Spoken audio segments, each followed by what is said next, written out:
And I've decided to choose two that I think will work really great together as implemented along with part of the curriculum.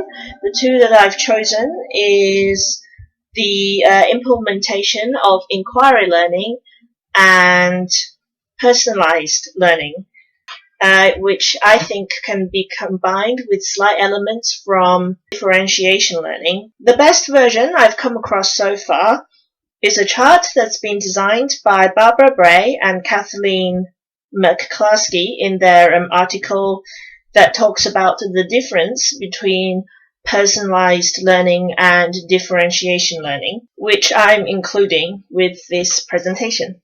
Personalized learning starts with the focus on the individual student.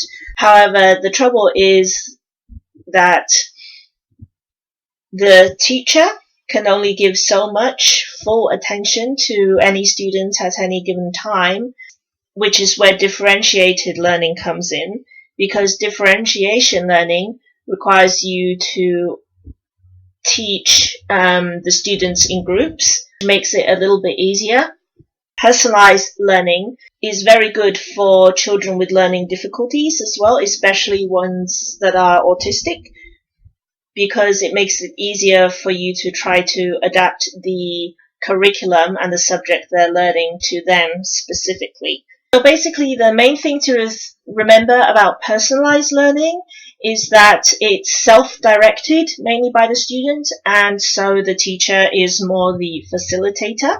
The issue with this personalized learning technique is that it's very individual focused, so the ideal situation is one-on-one. The best solution for this is to implement technology, which we know actually helps with autistic children when we give them iPads.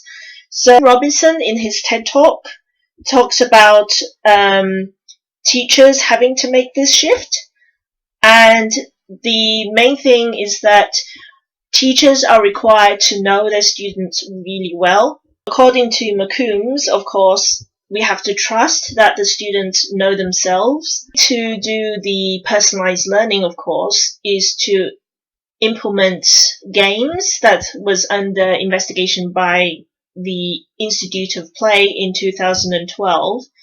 And children do realize what works for them, so long as there are certain parameters that they must follow. The personalized learning goes really well with inquiry-based learning.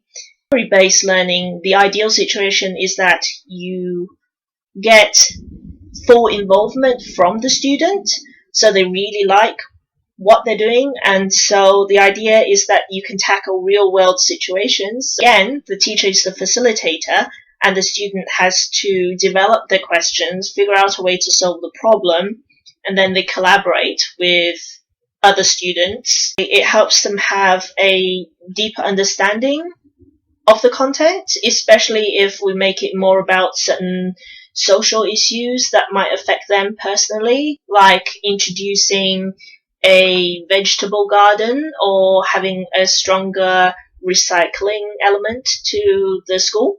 This is great for lessons like sustainability.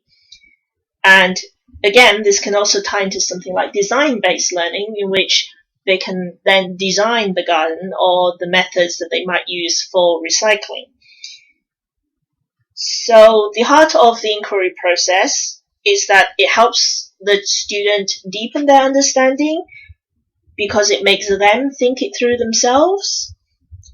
And so it's quite a very decent scaffolding process. Of course, the issue is that we really need to focus strongly on teacher training, because the teacher themselves needs a greater confidence in their own knowledge of that subject so they can really guide the students through it. And we all know that if you don't understand it, you can't really explain it to someone else, no matter how hard you try. These two learning ideas actually build upon the initial investigations that we know from Socrates and Dewey. Dewey encourages the students to formulate the problems themselves. So ways that you can introduce them to a situation, like should the school car park be expanded. So overall, I think that personalization learning and inquiry-based learning are two strategies that go very well hand in hand. Plus, they actually change the idea of learning in such a way that you are even deeper involved in what you're learning, and also lets you build upon the interest in being interdisciplinary with various subjects. In a way, this actually builds upon the ideas that introduced by organizations like CSIRO about the future of Australian science. Children are the future, so if we can get them interested in the future, it makes things better for everyone, both for the teachers and the students, especially in terms of learner involvement.